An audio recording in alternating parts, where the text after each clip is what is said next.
너희는 여호와께 대하여 무엇을 꾀하느냐? 그가 온전히 멸하시리니 재난이 다시 일어나지 아니하리라. 가시덤불같이 엉클어졌고 술을 마신 것까지 취한 그들은 마른 지푸라기같이 모두 탈 것이거늘 여호와께 악을 꾀하는 한 사람이 너희 중에서 나와서 사악한 것을 권하는도다. 여호와께서 이같이 말씀하시기를 그들이 비록 강하고 많을지라도 반드시 멸절을 당하리니 그가 없어지리라. 내가 전에는 너를 괴롭혔으나 다시는 너를 괴롭히지 아니할 것이라. 이제 내게 지운 그의 멍에를 내가 깨뜨리고 내 결박을 끊으리라. 나 여호와가 내게 대하여 명령하였나니 내 이름이 다시는 전파되지 않을 것이라. 내가 내 신들의 집에서 새긴 우상과 부은 우상을 멸절하며 내 무덤을 준비하리니 이는 내가 쓸모없게 되었습니다. 볼지어다, 아름다운 소식을 알리고 화평을 전하는 자의 발이 산 위에 있도다. 유다야, 내 절기를 지키고 내 서원을 갚을지어다. 악인이 진멸되었으니 그가 다시는 내 가운데로 통행하지 아니하리로다 하시니라.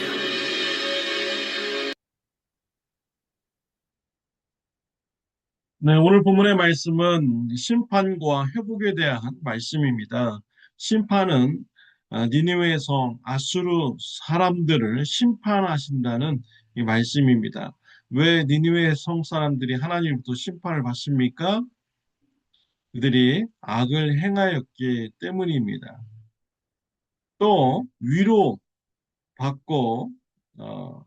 회복될 사람들은 누구입니까? 하나님의 백성들입니다. 남유다 사람들은 악인들로부터 억압을 받고 멸시를 받았지만 하나님께서 다시 회복시켜 주신다는 이러한 말씀인 것이죠. 아수르 사람들은요, 매우 악한 사람들이었습니다. 나훔서 3장 1절에 보면은 화 있을진저 피의 성이여 그 속에는 거짓이 가득하고 포악이 가득하며 탈취가 떠나지 아니하는도다 라고 하였습니다. 니느웨 성 사람들은 피로 가득한 성이고 거짓이 가득하고 포악이 가득하고 빼앗는 일이 가득한 이러한 니느웨 성 사람들이라는 것입니다. 이러한 악을 행하였기 때문에 하나님의 그런 심판을 받는다라는 것입니다. 니느웨 성 사람들, 아수르 사람들은 남유다를 자주 공격했습니다. 그래서 그들은 예루살렘 성 앞에서 하나님을 의지하지 말라, 하나님을 믿지 말라 라고 하면서 하나님을 조롱하기도 하였습니다.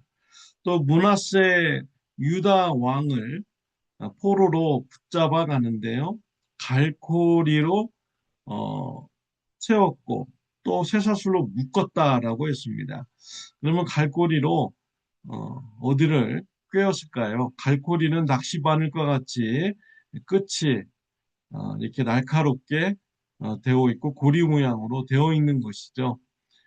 구약 성경 말씀을 보면은 이런 갈고리로 사람의 코를 꿰어서 끌고 가랍니다. 또 입에다 꿰든지 턱에다 꿰든지 해가지고 그 포로를 끌려가는 이러한 말씀이 있습니다.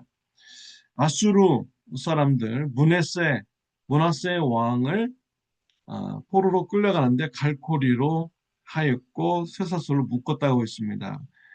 구체적으로 어디에다가 갈고리를 걸었는지는 성경에서 밝혀주고 있지 않지만 성경의 여러 자료들을 볼 때 코나 입이나 턱에 갈고리를 꽂아서 므낫세 왕을 포로로 끌고 간 것입니다.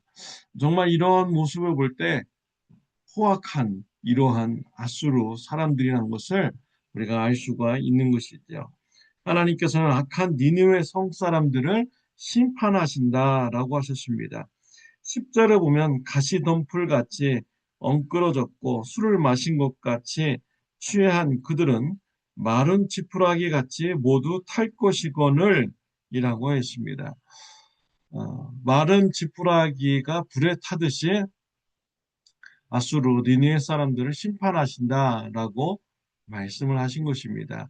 지푸라기가 타는 것을 본 적이 있으십니까?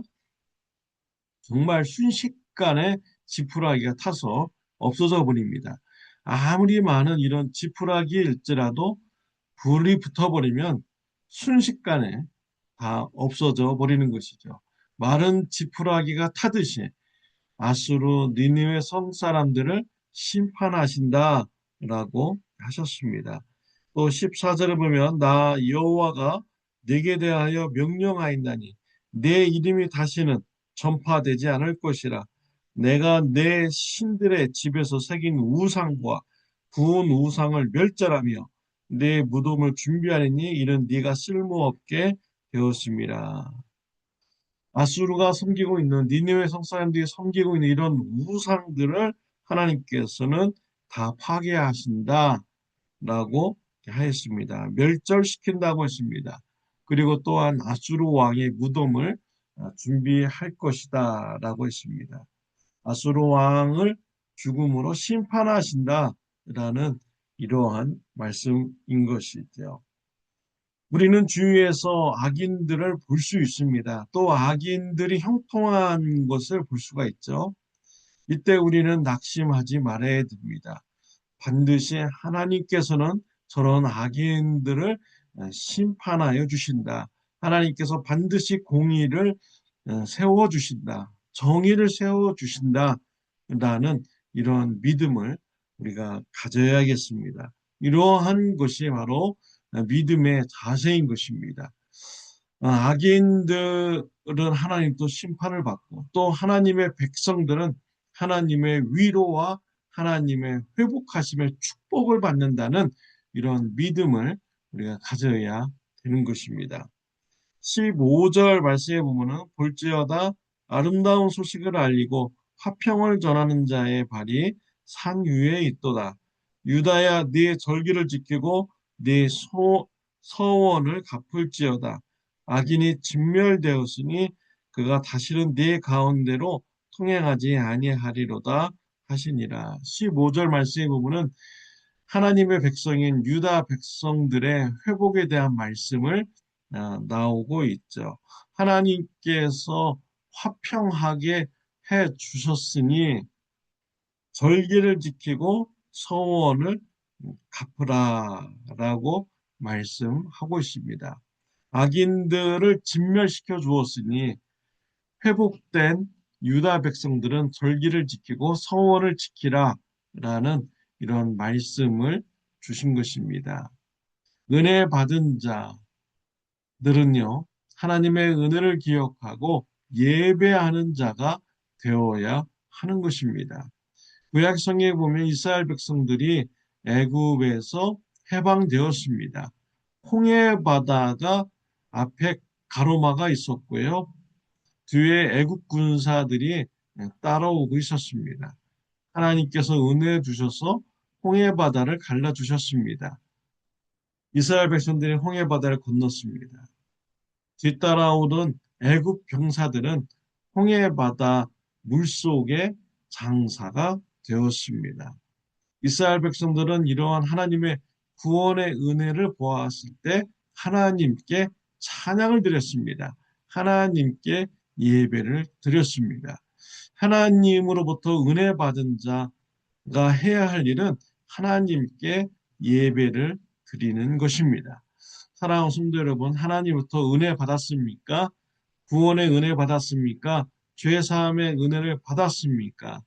형통함의 축복을 받았습니까?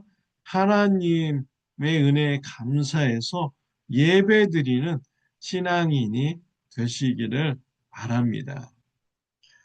구약성에 보면 하나님의 은혜를 받았음에도 불구하고 낙심하는 이런 사건이 나오고 있습니다. 하나님의 은혜를 받은 자는 하나님의 은혜를 감사하고 예배해야 되지. 낙심해서는 안 되는 것입니다. 구약성경에 보면 엘리야 선지자가 갈멜산에서 영적 대결을 하였습니다. 하나님이 참신인지 바알신이 참신인지 영적 대결을 했습니다. 각 제단을 쌓아놓고 하늘에서 불을 내리는 신이 참신이다라는 영적 대결을 하였죠. 바알 제사장들이 먼저 간구하였습니다. 불이 내려오지 않았습니다. 거짓된 신이기 때문입니다. 엘리야 선지자가 하나님께 간구했습니다. 하늘에서 불이 내려왔습니다. 제단을 다 불태웠습니다. 엘리야 선지자는 하나님의 은혜로 영적 전쟁에서 승리하게 되었습니다. 하나님이 살아계심을 증거했습니다. 바알 선지자들을 모두 다 참수하였습니다. 이 소식을 아합 왕 아내 이세벨이 듣게 되었습니다. 이세벨은 엘리야의 목을 자르겠다라고 아, 말했습니다. 이러한 소식을 들은 엘리야 어떻게 하였습니까? 그는 낙심하였죠. 좌절하였습니다. 도망갔습니다. 이러한 자세는 믿음의 자세가 아닌 것이죠. 영적 대결에서 승리를 주셨으면 하나님을 예배하는 자가 되어야 합니다. 그리고 또 협박을 받았을지라도 하나님께서 갈멜산에서 승리를 주신 것 같이 엘리야를 보호해 주신 것 같이 아방 아내 이세벨로부터 또 하나님께서 보호하여 주실 것이다 라는 이런 믿음의 자세를 가져야 되는 것이죠. 엘리야 선지자는 하나님의 은혜를 받았음에도 불구하고 협박을 받았을 때 낙심하였고 좌절하였던 것입니다. 믿음이 연약해진 것이죠. 우리는요, 하나님의 은혜를 받았을 때 오늘 말씀을 기억하고 우리가 절기를 지키고 서약을 지키며 하나님께 예배하는 자가 되어야겠습니다. 협박이 있더라도 하나님께서 베풀어 주신 은혜를 붙잡고 앞으로 협박 중에서도 하나님께서 나를 건져 주실 것이고 보호해 주실 것이다. 나는 이런 믿음의 자세를 가져야 되는 것입니다. 하나님의 은혜를 기억하고 하나님의 은혜에 감사해서 예배하고 믿음으로 나아가는 저와 여러분들이 되시기를 바랍니다. 기도드리겠습니다. 하나님 아버지, 오늘 말씀을 통하여서 악인들은 반드시 하나님으로부터 심판을 받는다는 이러한 믿음을 가지고 또 하나님의 백성들은 하나님부터 은혜를 받고 회복된다는 이러한 믿음의 자세를 가져야 된다는 것을 같이 나누게 해주시니 감사합니다. 하나님께 받은 은혜를 기억하고 예배하는 자가 되게 하여 주옵시고 또 예배 후에도 어려움이 있더라도 낙심치 않게 해 주옵시며 하나님의 신실하신 사랑으로 예배하는 자가 되게 하여 주옵소서.